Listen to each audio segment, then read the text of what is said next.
everyone, welcome back to Wizarding Alice. I hope you're all doing well today. Thank you for coming along to my channel where I make new videos every single Sunday to do with Harry Potter, Scotland, travel, all sorts of fun stuff. And occasionally there'll be a surprise Wednesday video as well. Today we're doing something really fun. I am going to do one of the tier rankings for the first time ever. I've never used this before, but I love watching people rank characters, films, concepts. I've seen all sorts of stuff, but today we are going to rank the Harry Potter characters in my opinion, and I'm very excited. One thing I want to say first is that today was actually supposed to be a totally different video. It was supposed to be my trip to Dundee. Unfortunately, that got cancelled due to travel issues and strikes and things like that. So I hope you still enjoy this video. I would normally have put this as like a Wednesday video, but the other issue is that my Geek Gear box still has not arrived, and that would have been my Wednesday video. So I've had to bump a few videos that normally would maybe be Wednesday up to a Sunday, so I apologize about that. I'll maybe talk more about my issues with Geek Gear at a later point. Long story short, I'm going to try and cancel my subscription and try a different subscription box. I've been very disappointed with how late and inconsistent the boxes have come. They've come very late. Every month I've had to chase them up, and then it's been like, oh yeah, we'll get it to you. Got an email today that went out to everyone that was subscribed saying they're really far behind with the boxes. I would normally be okay with that, but considering I film them for videos on YouTube, I kind of need them to come at a certain time, and maybe I'm being a bit of a Karen about this, but I would kind of expect that if they tell you they're going to ship between a certain time, that they would ship between a certain time. So yeah, a little bit frustrated about that. So there might not be a subscription box opening for a little while, we'll see, but I'm not going to book a new subscription box till the Geek Gear one is cancelled, so that might take a little bit of time, but just wanted to keep you in the loop about that in case you enjoyed the subscription box openings. But yes, let's move on to more fun things. Today, as I said, I am going to be ranking Harry Potter characters. Very excited, very interested to see. I haven't really thought where I'm going to put anybody, so this will really go on instinct, so we'll see what happens.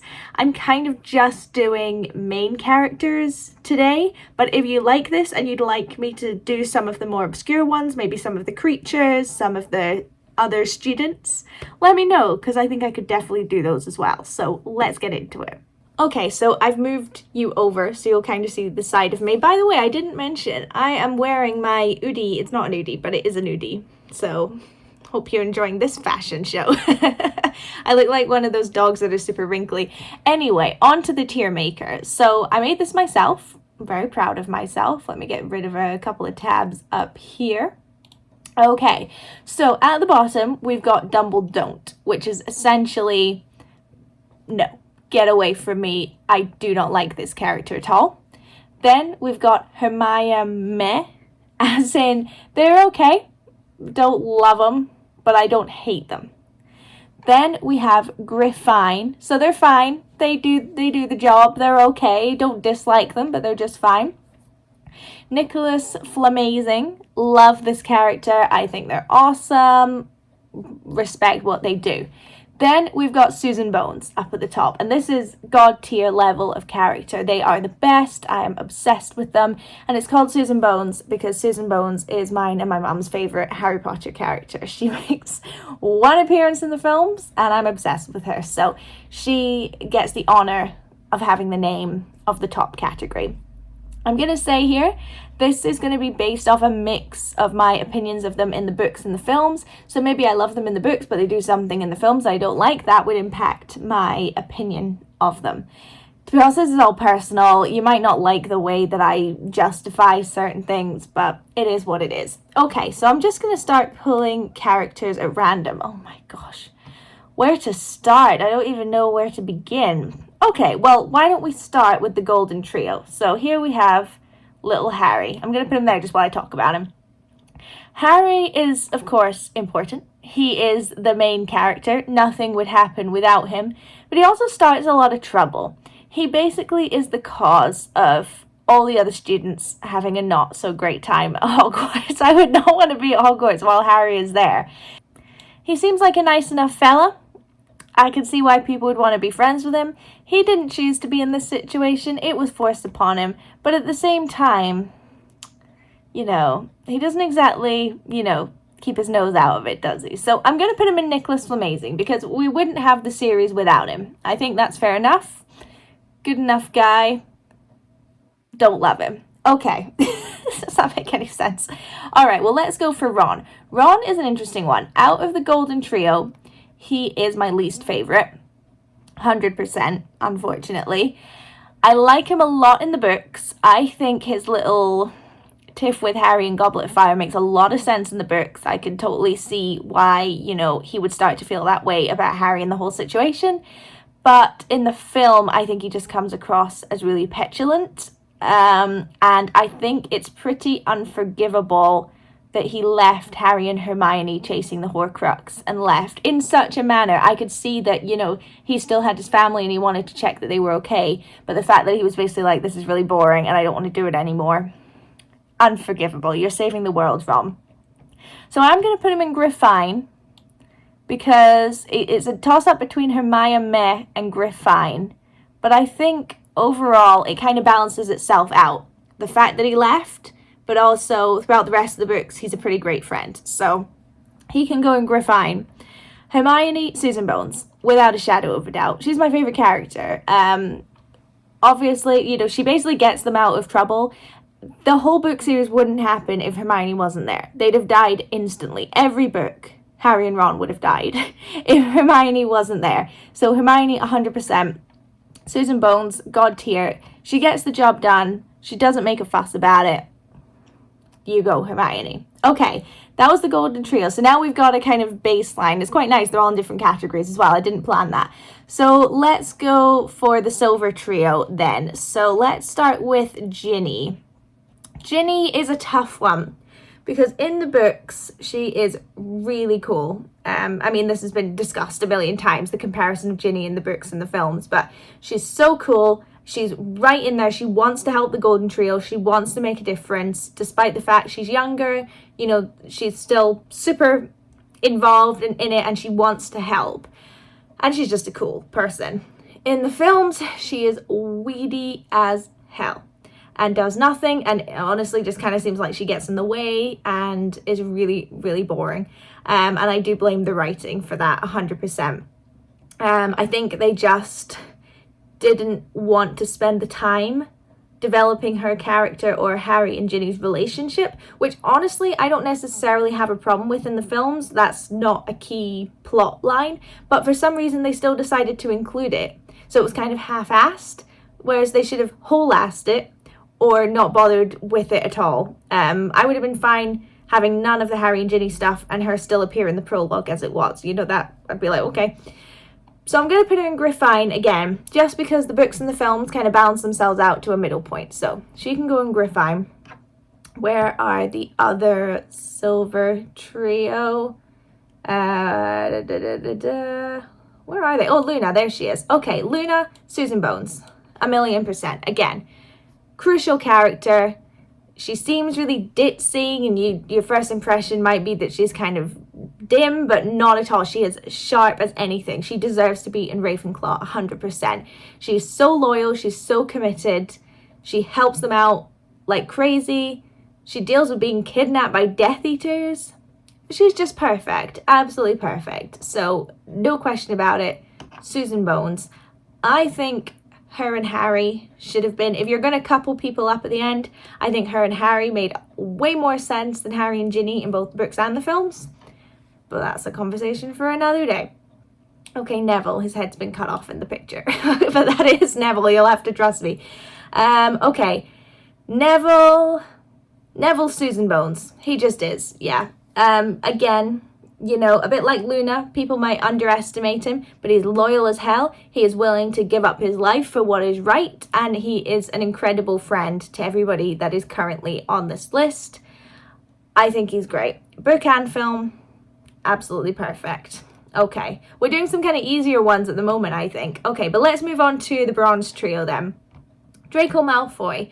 This is our first villain, I suppose, of the piece. So this will be interesting. It's tough because he's obviously awful. I know it's like an effect of his family life and his upbringing, but I mean, he's still pretty awful. On top of being a Death Eater, okay, maybe he just got mixed in with the wrong crowd because of his parents. He's still a bully. Like, I don't think we can deny that he's still a bully. But at the same time, so then I would rank him quite low. But at the same time, he's such a well-written bully. Does that mean he then goes higher up? It's a tough one. I think I'm going to go Nicholas Flamazing because I always enjoy any scene I'm reading that he's in or just seen in the film that he's in. Makes it entertaining. I think it's important for Harry to have that nemesis that's more on his level. So obviously he's fighting Voldemort and all these adults and powerful people, but I think it's important to have a foe at school as well. I think his character is really well written and really complex. So, okay, I'm going to put him in Nicholas Flamazing, but I might regret that decision. I don't know. And then I put, where are they? I put Crabbe and Goyle together because I did not think I was going to have a different opinion for them. Where have they gone? Did they not load in? I don't think they loaded in. Oh no. Okay, well, Crabbe and Goyle would go in double don't. I'm telling you that now. Okay, let's do some Hogwarts Professors. Let's get some adults in the mix. So we'll go with our consistent. So we've got Dumbledore. Dumbledore's an interesting one because he's obviously super important, super smart. He basically is the reason Voldemort's defeated because he figures out the Horcruxes and, you know, keeps Harry alive and all of that. But at the same time, he's not a good person. Like, he basically doesn't really care about Harry, and I know it could be argued either way, but I would say he doesn't care about Harry at all. And he just keeps him alive because he knows Voldemort's going to have to kill him at some point. Or someone's going to have to kill him to get the Horcrux out. And I think he shows very little compassion about that fact. I don't think Harry ever makes the realization that that's really what Dumbledore is doing. So, you can believe it. I think I'm going to put him in... Oh, which one? I'm going to put him in Hermione because he's still an important character. He still does a lot of good. But, he's a bit of an ass. Okay, shall we do, who have we got next? Let's do Hagrid. Hagrid is going in Nicholas Flamazing because obviously he's a cool dude, basically a father figure to Harry, helps out the Golden Trio like nobody's business, even if he didn't mean to. He's just great. Everyone enjoys Hagrid's scenes. He's not going in Susan Bones because I don't love him, honestly. And also, I find it kind of inappropriate for a teacher or any member of staff to have 3 of his students visit his house. That would 100% be against the Hogwarts Code of Conduct. So, okay. Let's do Snape. Now, Snape has a similar dilemma to Draco Malfoy. He's such a well-written, amazing character. But he's an ass. Like, okay, yeah, we learn more about him, you know, he was bullied, you know, he loved Lily, etc. Doesn't excuse him for being an absolute ass. And why were you so rude to Neville then? What did Neville have to do with any of your background or whatever? He's just an ass. So, I think... But he's such a good character is the problem, and he's so important to the story. He's going to go in Griffine, because I can't decide what sort of side of the coin to put him in. So I'm going to put him in Griffine. You're just okay, but I'm not sure how I feel about that outcome. Okay. Professor Sprout. She's going in Nicholas Flamazing. Of course she is. We don't get to see her very much in both the books or the films, but she's great. She gets the job done. I've said that about 50 times. She is just there to teach herbology. She doesn't want to get involved in any of the hijinks going on. She doesn't want to deal with the drama of Voldemort, whatever. She just spends time in her greenhouse. And she saved all the second years. All the second years. She saved all the students in the second year with her mandrakes. So, Nicholas Flamazing. Absolutely. Who else? Oh, McGonagall. Okay, Susan Bones. If you wouldn't put McGonagall in Susan Bones, I'm doing a lot of hand things today. If you wouldn't put McGonagall in Susan Bones, then I want to have a conversation because she's the best teacher in Hogwarts. She's the best person in Hogwarts. Again, she's a bit like Hermione, you know? She gets the job done. You can totally imagine she's doing all these things behind the scenes to make sure everything goes the way it's supposed to go. She basically keeps the school running. Susan Bones. Okay, I think, oh, we've got Flitwick as well. Flitwick is going in Hermione. You run the choir, that's great. But that's about all I know about you. You teach, transfiguration. Oh my god, I'm having a total mind blank. You teach... Okay, it's not coming to me. Anyway, Hermione. That's embarrassing. And then we've got Trelawney. Trelawney is going in Griffine. You know, I think she's sweet. She makes all those prophecies that turns out to be correct. But that's about it. Your class is pretty boring. Although I do like the aesthetic of your classroom. Okay, let's switch to some Weasleys. Let's do some Weasleys. So, Fred and George... I think most people on TikTok would put them in Susan Bones. I don't quite feel the same way about the Weasley twins. In the film Weasley Twins, Dumbledore, honestly, they kind of get on my nerves. Book Weasley Twins, probably Griffine or Nicholas Flamazing. Let's go in Griffine, you know? They're not doing any harm, all things considered. They spice things up a little bit.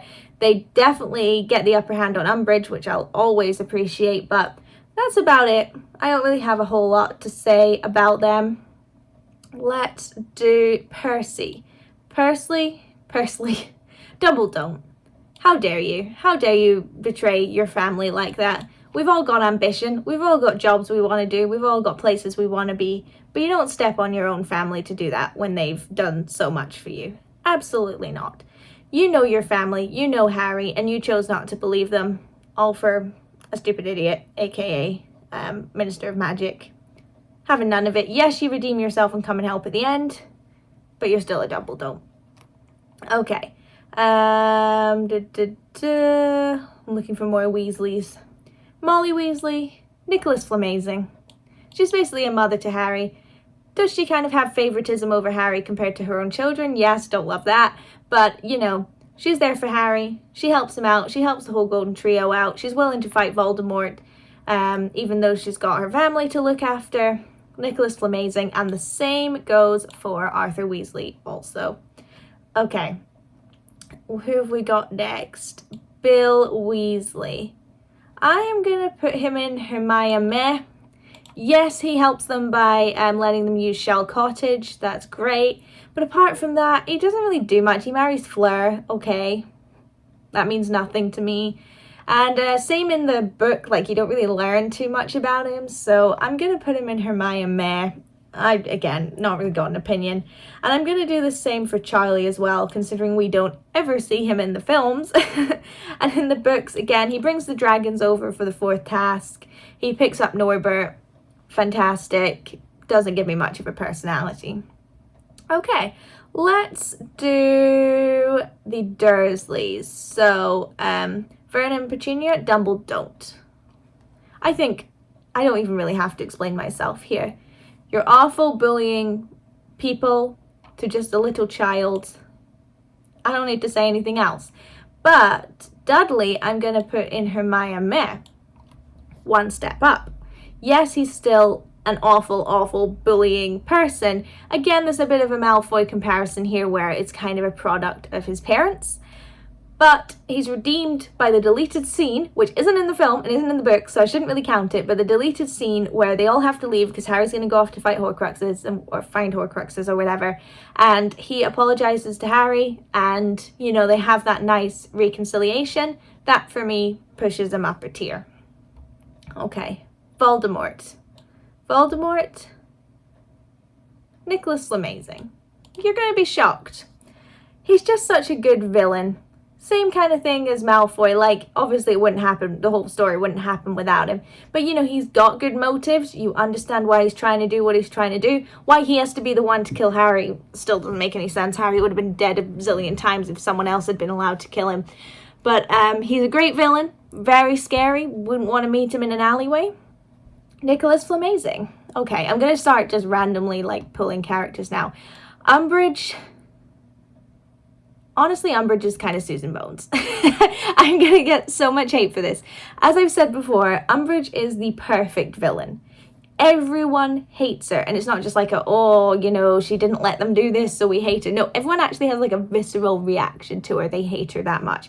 And that to me is the mark of an amazing, amazing villain. She's not pro Voldemort, she's pro herself. And I think that makes her a really interesting villain as well. It shows that not everyone who's bad is a Voldemort supporter. And I think that's a really cool distinction to make. I think she's great. Susan Bones. Victor Crumb. Hermione. You know, move him over here. He's fine. He doesn't have a whole lot of a personality, but he appreciates my girl Hermione, so I appreciate him. That's why he's not a Dumbledore. He's a Hermione. Wormtail is a Dumbledore. You know, if you're going to be evil, 100% commit to being evil. Do you know what I mean? I'm going to move my camera. 100% commit to being evil. You know, go for the whole mwahaha aspect of it. Don't be all slithering, hiding away. Like, no. Either be good, fully good, or be fully evil. I'd have more respect for you that way. Quirrell I feel bad for. I'm going to put him in Hermione because Quirrell himself seemed like quite a nice dude. Like, no one had anything bad to say about him. You know, he just sort of lived his life. And then Voldemort took over and he developed a stutter and he got all nervous and obviously turned kind of evil in the end. But I feel bad for him, I really do. He was just trying to live his life on his travels. Okay, Tonks, you guys aren't going to like me. She's another Hermione. People love Tonks. I don't get it. In the films, she has nothing to do at all. So, you know, I don't think anyone thinks her in the films is particularly great. But even in the books, again, I just feel like she's kind of there. And I'm like, what does this character bring to this story? And if I'm honest, I don't think she brings anything. So she's going in Hermione. Dobby is a Susan Bones, obviously. He's loyal, he's hardworking, he knows the difference between right and wrong. He's always trying to help Harry, even if Harry doesn't really agree with his methods. He's always trying to help Harry. And, you know, he ends up dying a hero's death in the end. Saddest death of the films. 100%. Okay, Sirius Black, Susan Bones. Again, one of my favourite characters. He could go in Nicholas Flamazing because of the fact he was a raging bully. But he's so important to the story. Again, father figure for Harry. I just think everything he does in like the present day in the books is amazing. Love him. And the same for Lupin. 100% best defense against the dark arts teacher. I don't think anyone would disagree with me on that. I just think those two are my favorite characters. 100%.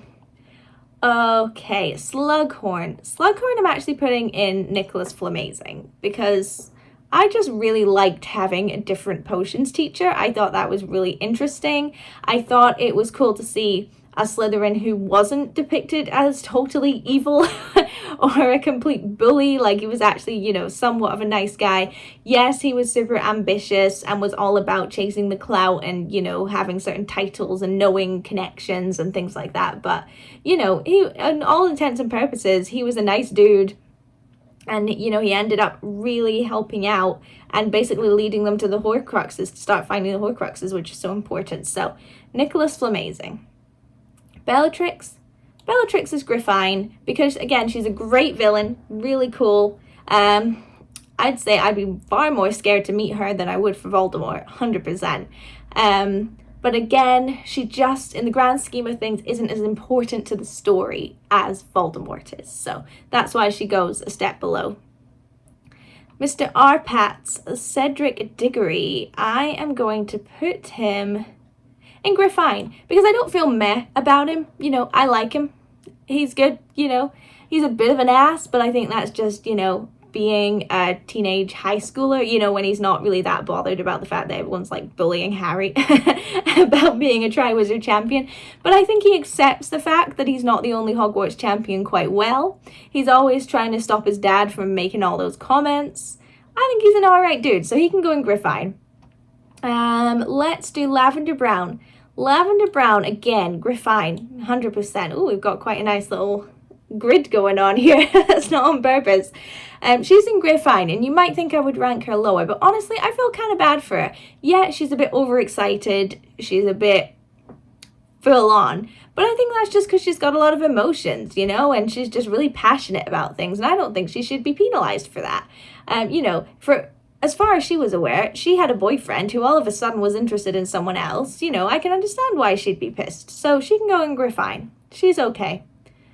Mad-Eye Moody. Now, this is obviously the actual Mad-Eye Moody, not Barty Crouch.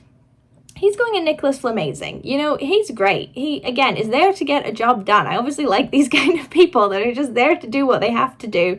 He dies not long after we actually meet him, to be honest. I think he gets one full book, and even then he's not in it a huge amount. But, you know, he's such a key member of the Order of the Phoenix. Where else would I put him? Okay, Narcissa Malfoy. Hermione. She doesn't have a whole lot of personality. She's really just there to save her son. Appreciate that. But you got him mixed up in the wrong crowds. Hermione. And Lucius Malfoy is going in Griffine because he has a bit more to do, so I know him more as a character. But the same things kind of apply. You know, you led your son down a pretty dark path, guys. Like, come on. Voldemort supporters. But you're interesting. I like that. Okay. Am I making any sense? Cho Chang, Dumbledore. Now, this is not because, obviously, in the films, she betrays Dumbledore's army. I'm not counting that as canon. In the books, she has truth serum. She ends up being forced to take truth serum, and that's why she tells them. I don't think anyone can particularly blame her for telling the truth if she's been forced to take a truth serum. So I don't blame her for that. The thing I have a problem with is she's just so boring. In book and the film, she's got zero personality. She does nothing. The whole date chapter, honestly, so I sometimes skip it. I just find it so awkward. And I don't know, I feel uncomfortable when her character's around because all the scenes are just so awkward. I would feel that way about Ginny if she didn't also have other parts to play in the story. But Cho Chang's only part to play is basically to be a love interest, and I just don't like it. Fleur Delacour, Hermione. Again, similar to some of these other characters, you know, you don't do much. I really don't like how she was portrayed in the films as like, well, you're the female champion, so you're basically a hell of a lot weaker than anyone else. Really didn't like that, as I'm sure you can imagine. Doesn't have a lot going for her. Hermione. Gilderoy Lockhart, Nicholas Flamazing, 100%. I admire his confidence. I admire his tenacity. He thinks he's great, and you know what? He acts like it, and good for him. Everyone should have that level of confidence about himself. I love all the scenes after his memory backfires. I think they're so funny. When they meet him in the hospital, and would it have been Order of the Phoenix? I think it would have been. I think that's great. It's so good to like see characters you haven't seen for a really long time. I enjoy any scene or chapter that he's in, so he goes in Nicholas Flamazing, 100%. Okay, so we've got an interesting tier ranking here. It was actually a lot more neatly distributed than I thought it was going to be. So in Dumbledore, to summarize, we have Percy, of course, the Dursleys, Wormtail and Cho Chang. Feel okay about that. Hermione, Dumbledore, Flitwick, Bill and Charlie Weasley, Dudley Dursley, Victor Crumb, Quirrell, Tonks, Narcissa Malfoy, and Fleur Delacour. In Griffine, we've got Ron, Ginny, Snape, Trelawney, Fred and George, Bellatrix, Cedric, Lavender Brown, and Lucius Malfoy. Oh my gosh, this is like name recall. Nicholas Flamazing. We have Harry, Draco, Hagrid, Professor Sprout, Molly and Arthur Weasley, Voldemort, Slughorn, Mad-Eye Moody, and Lockhart. And then finally in Susan Bones, we have Hermione, Luna, Neville, McGonagall, Umbridge, Dobby, Sirius Black, and Remus Lupin. Whew, I did it. So I'm really interested to know what you think about my ranking. Do you agree? Do you completely disagree? Do the ranking yourself. I'd love to know where you would place all these people. I'd love to know as well in the comments, you know, how much do you agree with me? How much you disagree with me? I want an argument going. Is there someone you completely disagree with where I put them? I would actually love to know that. Even if you don't want to use the tier maker to make your own, you could even put it in the comments as well. All these categories, where would you put them? I'd love to do that. And if you'd like to see me do it with some of the less main characters, I'd be more than happy to do that at some point as well, because I actually really enjoyed doing this. I really did. I'm gonna have to do this with some other categories as well, and like non-Harry Potter related things. That was really fun. So I really hope you enjoyed. Again, I'm sorry it's not really the typical Sunday video that you would expect. I'm just having to kind of cover a little bit for the fact that the travel plans fell through and I haven't got my subscription box. But I have some really, really exciting videos coming up, some things I honestly can't wait to have on this channel and to show you guys, some really exciting trips and things, Harry Potter related things. I really can't wait. So I really hope you enjoyed this video. Please remember to like and subscribe, and as I said, comment below. I've also put my Twitter and Instagram in the description box, so please give me a follow there. I'm really trying to grow a bit of a platform on there. But until then, I will see you next time. Bye!